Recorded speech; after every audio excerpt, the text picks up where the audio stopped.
I have to look in my book to tell you where we're at. I want to say lesson number 2. If you look at lesson number 2, you can see page numbers in the top right.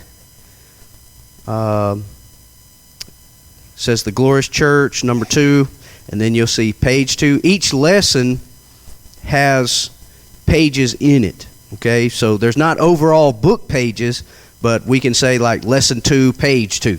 All right, so that's kind of how we're going to navigate as we go through here. And today we are on lesson 2, page number 3. Lesson 2, page number 3. There was a man who was in charge of ordering the food for his own wedding.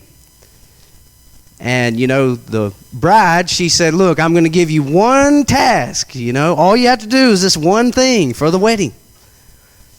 I want you to get the shrimp, the prawns, for the reception after the wedding. He's like, oh, I got this. He said, no, I can take care of this. So anyway, being the man that he is, he struggles in the area of communication like most of us men. So anyway, he gets everything set up as he thinks. And when the wedding day comes, about 2 hours before the wedding, a truck pulls up. And he's all excited to see, he's like, I can't wait to see all the prawns that I have ordered. I mean, they ordered pounds and pounds. We're talking about barrels of shrimp. So they begin to unload this thing, and they take the lid off of these barrels, and it's barrels and barrels of prunes, not prawns. Sometimes things do not go as planned. The sad truth is that there are some religious people in the world that teach the church was not part of God's plan. Here's what they teach. Because Jesus was rejected and because he was crucified, he decided then to set up an earthly kingdom, and it was an afterthought. Now, I hope that you and I, when we begin to study this series of lessons, that we will understand this was always in the mind of God. All right, let's begin Ephesians chapter 5 and verse 27, which of course is our text. Ephesians chapter 5. I'll tell you what, let's read verses 25 through 27.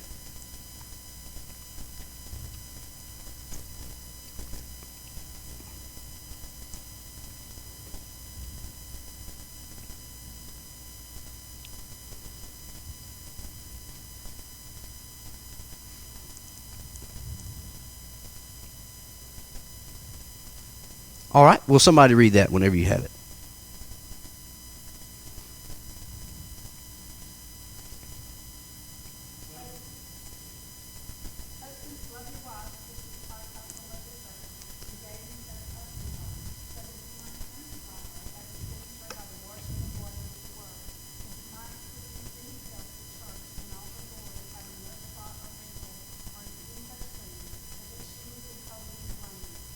Okay. This is God's plan for the church. And today, if I want to be without spot and be without blemish, then I need to be a part of the glorious church. So that, of course, is why we call this study the glorious church. It is glorious. It is the place where God said, before the foundation of the world, this is where my people will be saved. So, you can have hope today. If you're a member of the Church of Christ, the church which God established to be the safe place from the foundation of the world, you can know that you are part of something that is really, really unique. All right, let's go to Ephesians chapter 3. If you're there in chapter 5, I want to notice this quickly before I move on. Notice in verse 9, okay? Notice in verse 9. Now, the language is difficult here, so you have to really pay close attention. Here's what Paul writes. And to make all men see what is the fellowship of the mystery which from the beginning of the world hath been hid in God. Let me ask you this morning. What is the mystery that he's talking about? Okay, the plan of salvation in his church. Can you be specific? Okay. Definitely. Yes. But for who? What groups of people? All men. That's right. In fact, you back up, look at verse 4. Whereby when you read, you may understand my knowledge in the mystery of Christ. Well, what's the mystery? Okay, let's keep reading. Which in other ages was not made known to the sons of men, but now it is revealed. Verse 6. That the Gentiles should be fellow heirs, and of the same body, and partakers of his promise in Christ by the gospel. So, the mystery is the fact that God said before the foundation of the world, I'm not only going to save just the Jews, but I'm going to save the Gentiles as well. And I'm so thankful for that, because I don't believe there's one Jew in this room, is there? Who in this room was born physically in the nation of Israel? Not a one of us. Without the church, you and I still would be apart from God. So that's pretty amazing, right? The plan from the foundation of the world is, God said, well, this mystery then is now revealed because of Jesus. This has always been my plan. And here was my intention to notice this. Look at verse 10.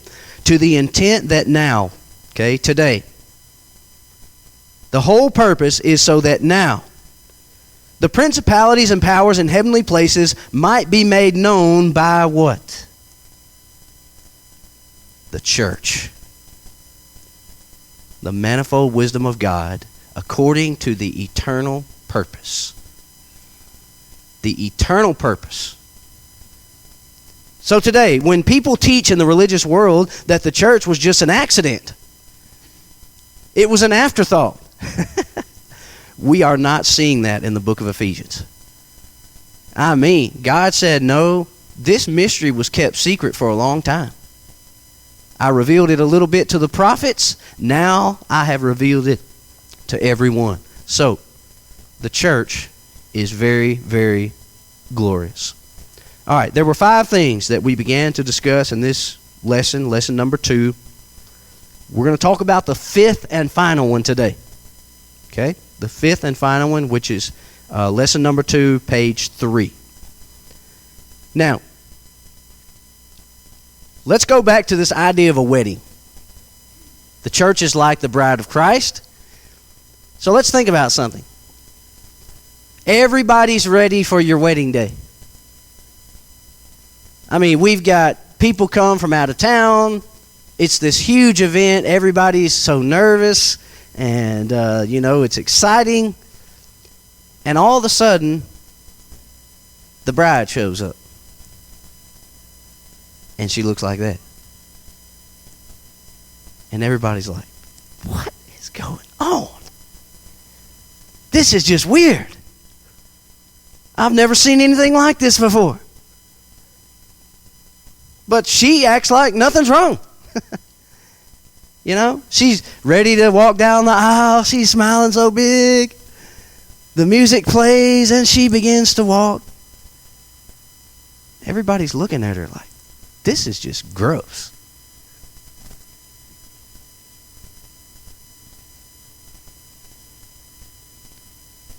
Today, God said the church is without one spot. She is a bride who has been protected. It's interesting to me when you go to the book of Revelation chapter 21. In fact, I want to turn there just quickly before we get into this 5th point here. Let's go to Revelation chapter 21. And let's notice 2 through 4. Okay, Revelation chapter 21, verses 2 through 4. And think about this principle. The bride is going to meet her new husband. Because in Revelation chapter 21, at the judgment day, that's exactly what you're finding. The church, the glorious bride of Christ, is being presented to Jesus. Now, notice what is said here. All right, Revelation chapter 21, verses 2 through 4.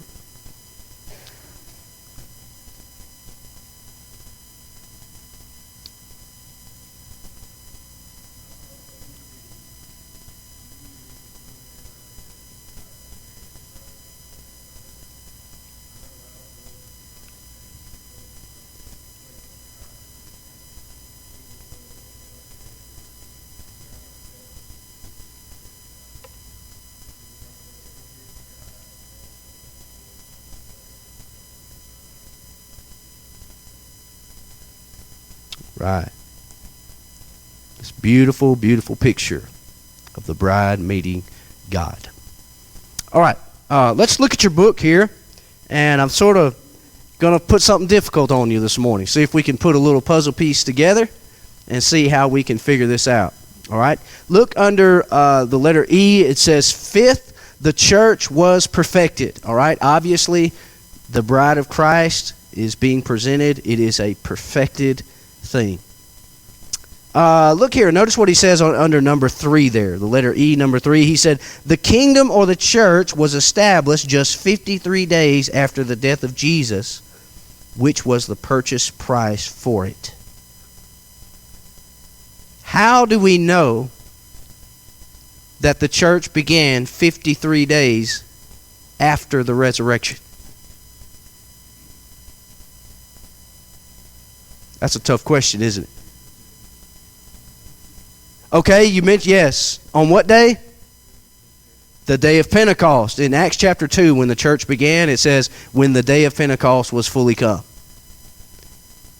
So we can nail it down. We know exactly what day the church began. Now, under the Jewish calendar, when they celebrated the day of Pentecost, which they did every year, what day was it always celebrated on? Sunday. Now, let's go a little bit deeper. How do we know that? In the Old Testament, when they described what was to take place on the day of Pentecost, how did they calculate this whole thing?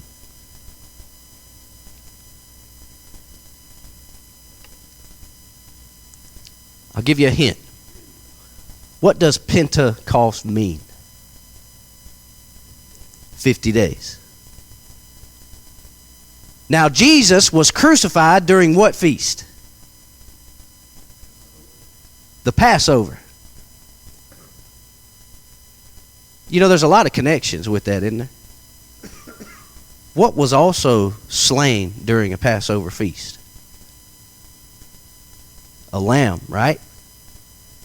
They were commanded to remember that death, they call it the death angel, but there was no angel. That was God who did that in the book of Exodus. Remember, they had to kill the lamb. They put the blood over their doorpost in Egypt.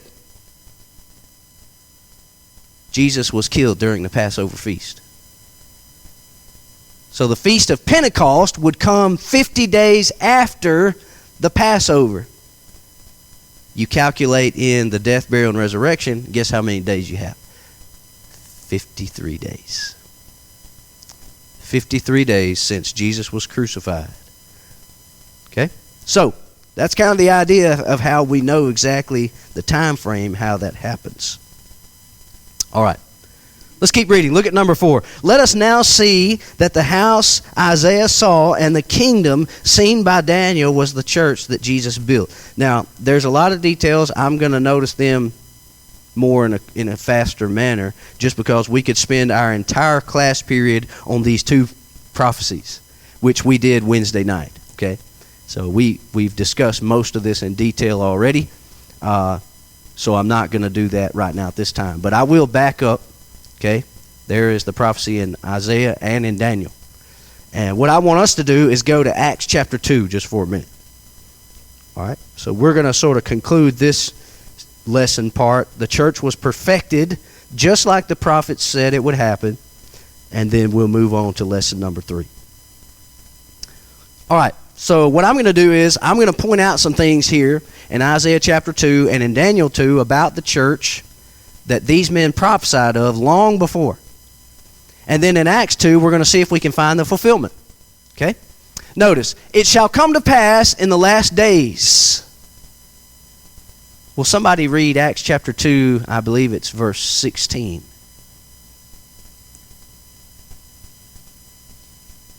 It says, this is that which was spoken. Go ahead.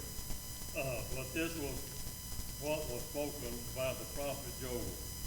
And it shall come to pass in the last days, says God, that I will pour out my spirit on the flesh, on all flesh. Your sons and your daughters shall prophesy. The young man shall see visions. Okay, so Joel also prophesied about what's happening in Acts chapter 2 when the church began. In fact, there's a good sermon, Isaiah 2, Daniel 2, Joel 2, and Acts 2. There are 3 prophecies that all 3 of those prophets mentioned directly about the church. They're all fulfilled in Acts chapter 2. So he told them, this is that which was spoken by the prophet Joel. It will come to pass in the last days. That's exactly what Isaiah said. When did the last days begin?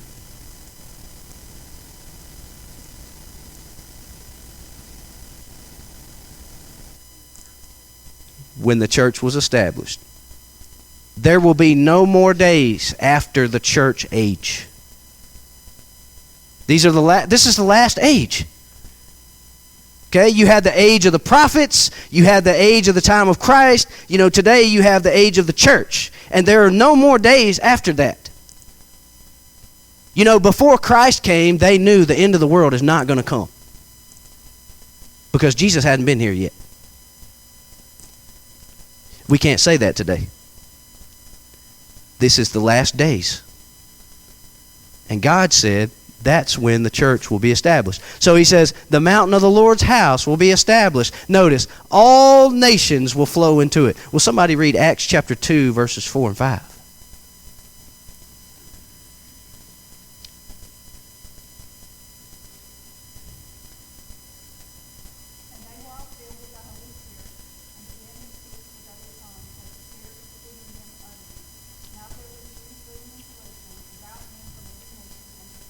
From every nation under heaven.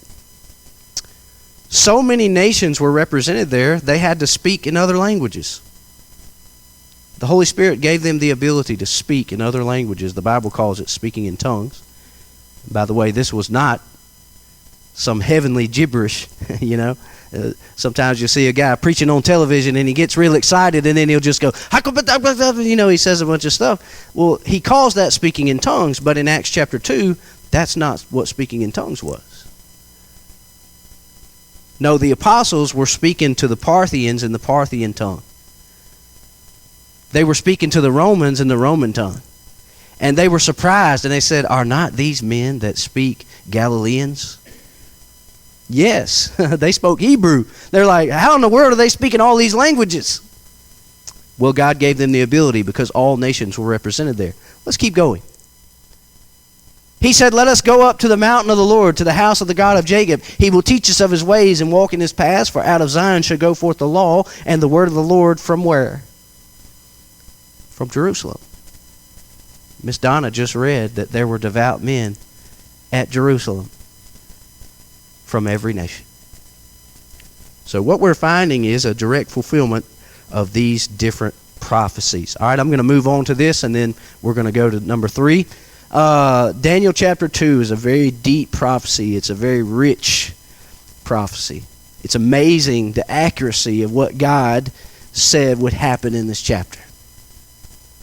He mentions 4 kingdoms. Now, some of you have been studying a little bit longer. Are there anybody in here who can mention the 4 kingdoms that God mentioned to Nebuchadnezzar? That is a hard question.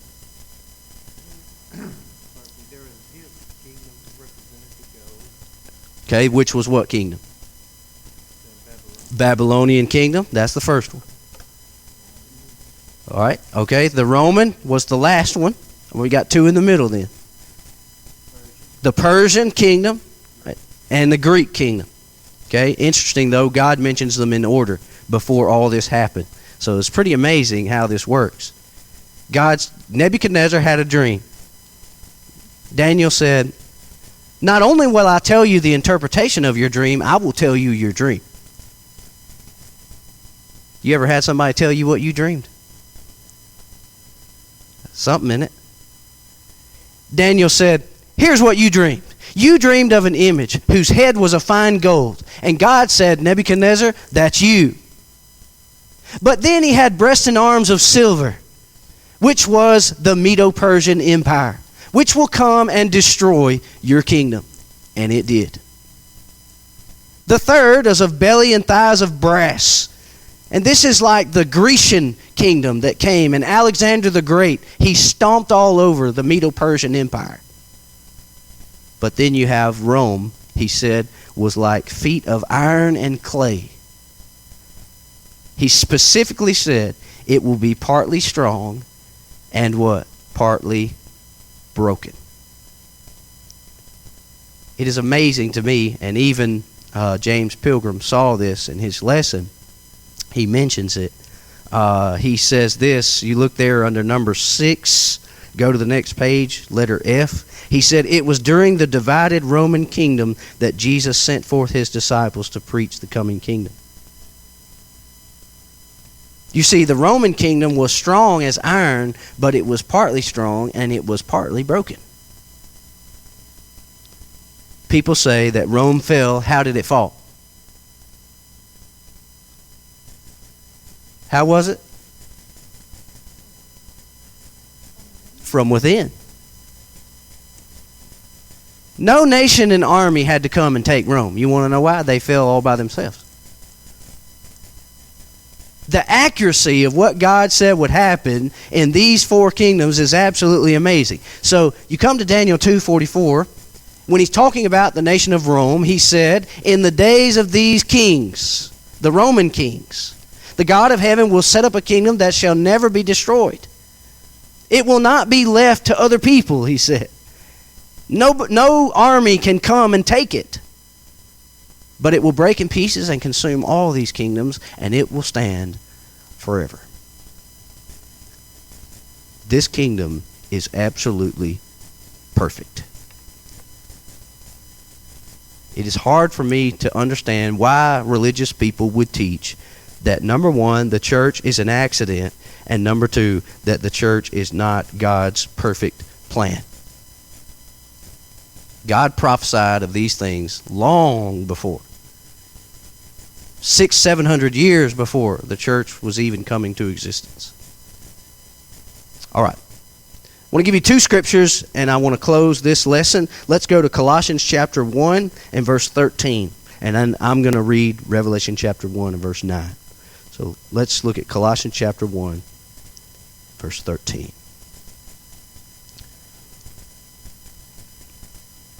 There was one lady, she said, I joined a health club, and I paid $400, and I've only lost 1 pound.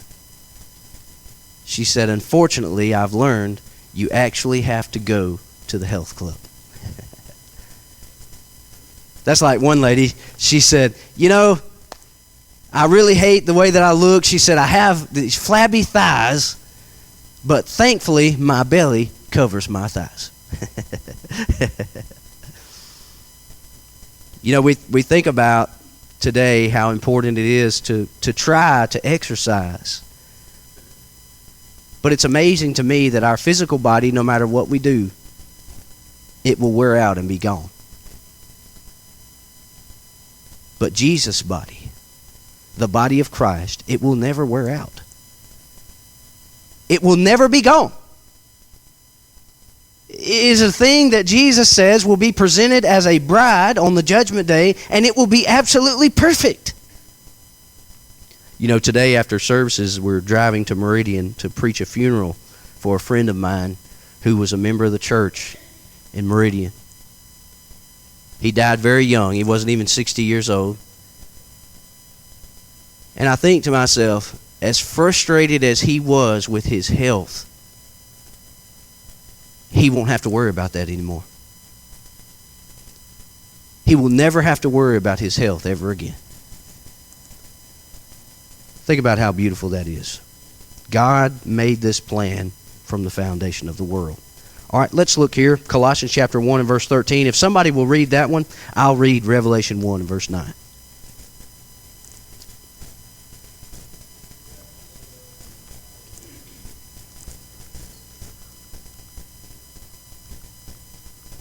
Okay.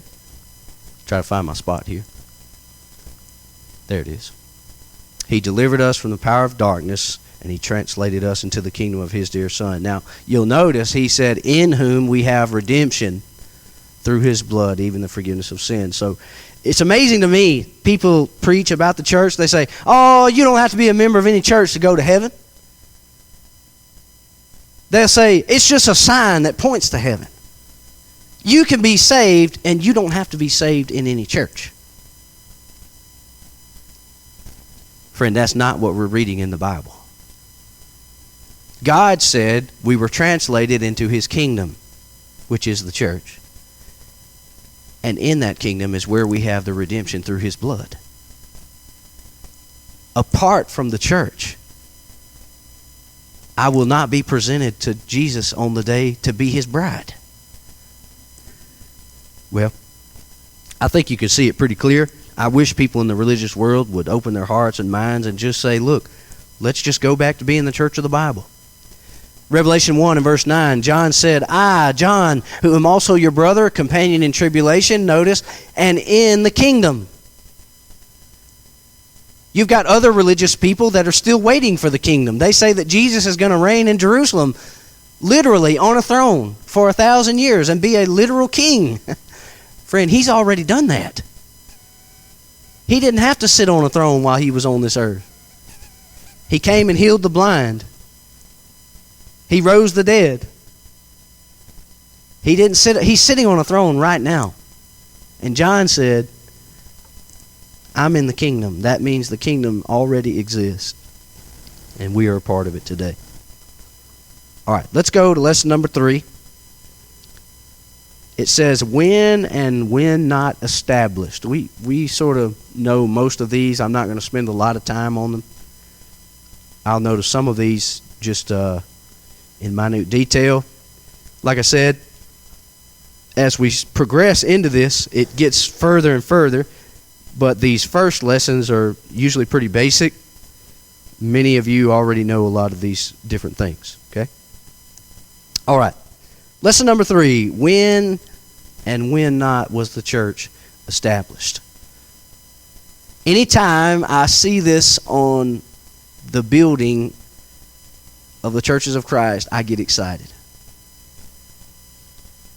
Because really, to be honest, no other denomination in this world can say that. Now that's pretty cool. We can trace the Church of Christ all the way back to the very first century in AD 33 on the day of Pentecost. Let me give you an illustration. How many of you like to go to Redbirds baseball games, or maybe, have we got any Chicago Cubs fans or Yankee fans in here? Okay.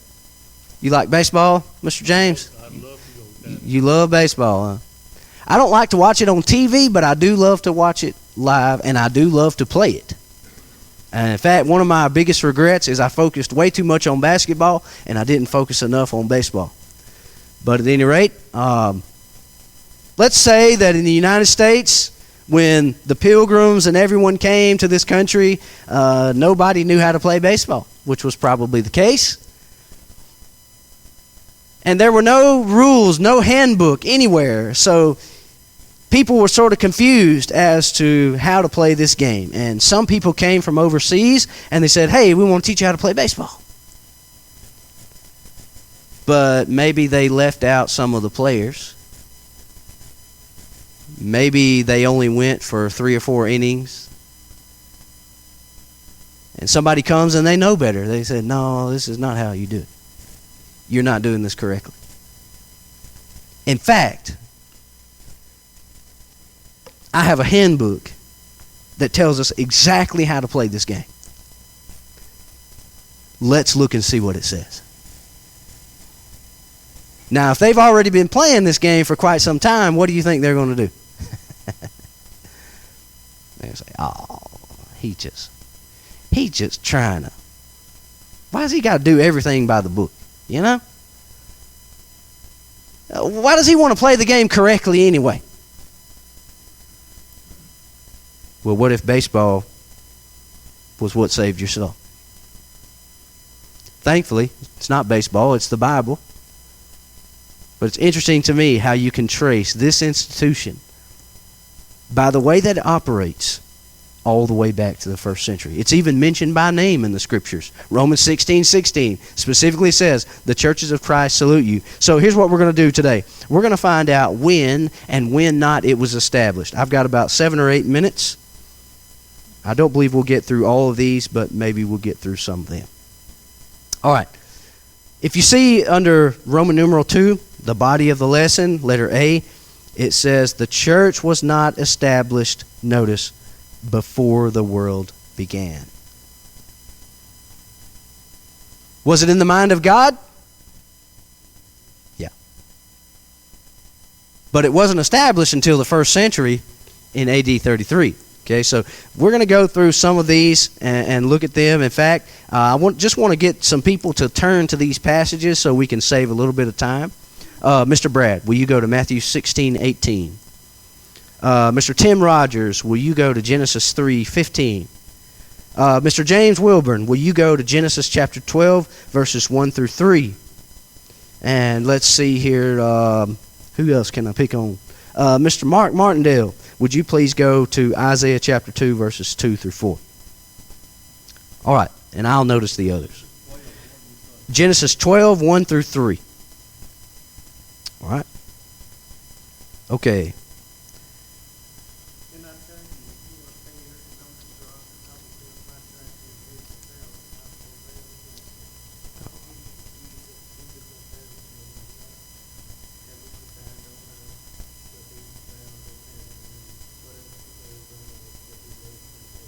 All right.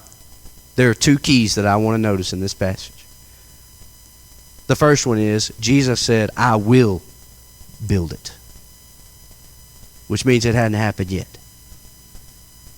Now I want you to notice this, number 2. He said, I will build my church, the gates of hell shall not prevail against it. The very next verse, he says, I will give unto thee the keys of what, Brad? Of the kingdom. You know what that means? The church and the kingdom are the exact same thing. When Jesus taught parables, he would say, the kingdom of heaven is likened to a man that went into a far country. The kingdom of heaven is likened to a mustard seed. The kingdom of heaven is like a sower that went forth to sow some seeds, and some fell by the wayside. You know what he's doing? He's teaching about the church. All these things, these parables that he's teaching, he said the kingdom of heaven is this, the kingdom of heaven is that. The church and the kingdom are the same thing according to Matthew 16, 18, and 19. You know, if you talk to your Jehovah's Witness friends, the most confusing doctrine I have ever heard about the kingdom is when I have talked to them. And I want to tell you, what must I like in the church to do? Yeah, that's right. That is true. Yeah, that is true. I think of right now that phrase is mentioned in Mark chapter 4. You're exactly right. It is likened unto this or that. So, all these things he's teaching about the church, the kingdom. The church and the kingdom are the same thing. Now, did John the Baptist build the church of Christ? How do we know that? I want to end with this thought. I've got about 4 minutes left. How do we know that John the Baptizer, he's called John the Baptist, but that means he was baptizing. Okay? John the Baptist, how do we know for sure he did not build the church? He was killed before the church was established. That's right. You back up 2 chapters in Matthew chapter 14. And how was he killed, Mr. Brad? He had his head cut off. 6 months even before Jesus made this statement, John the Baptist was killed. And Jesus said, I will build, which means he hadn't done it yet. And John the Baptist is already dead. Did John the Baptist help prepare the way? You better believe he did. He did an excellent job. He did exactly what the Bible prophesied that he would do in the book of Isaiah chapter 40. He prepared the way for the Lord, and he did an excellent job. So sad, he did such an excellent job, he was killed for it. But he did not build the church, as some would say that he did. So, it was not established before the world began. All right, let's go to the next one. Genesis 3:15, it was not established in the Garden of Eden. .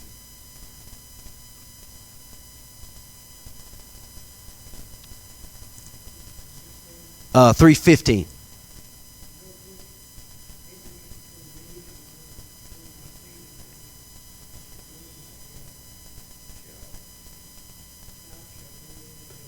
Okay, this is a prophecy about the seed of woman and the seed of Satan, and they will be fighting. Incidentally, this is a prophecy about Jesus. This is not a prophecy about the church, although either way, it still doesn't teach that the church began in the Garden of Eden, as some would say. They say, oh, the church goes back all the way to the Garden of Eden. Like, wait a minute, what? I'm lost here. The church goes back to Acts chapter 2 on the day of Pentecost. This passage is a prophecy about Christ, but it is not a prophecy directly attached to the church, and it doesn't give a time frame. So I'm a little bit confused about some of the beliefs there some people teach. All right, last and finally, it was not established during the time of Abraham. Genesis 12, 1 through 3. Now the Lord had said to Abraham, get out of your country, from your family, and from your father's house, to the land that I will show you. I will make you a great nation. I will bless you and make your name greater, and all shall be blessed. I will bless those who bless you. I will curse them who curse you. And in you all families of earth shall be blessed. Okay. What you're going to find in the Old Testament is what the scholars call a common thread. And you can follow it all the way through. It begins in Genesis 3:15. And it goes through every book in the Old Testament.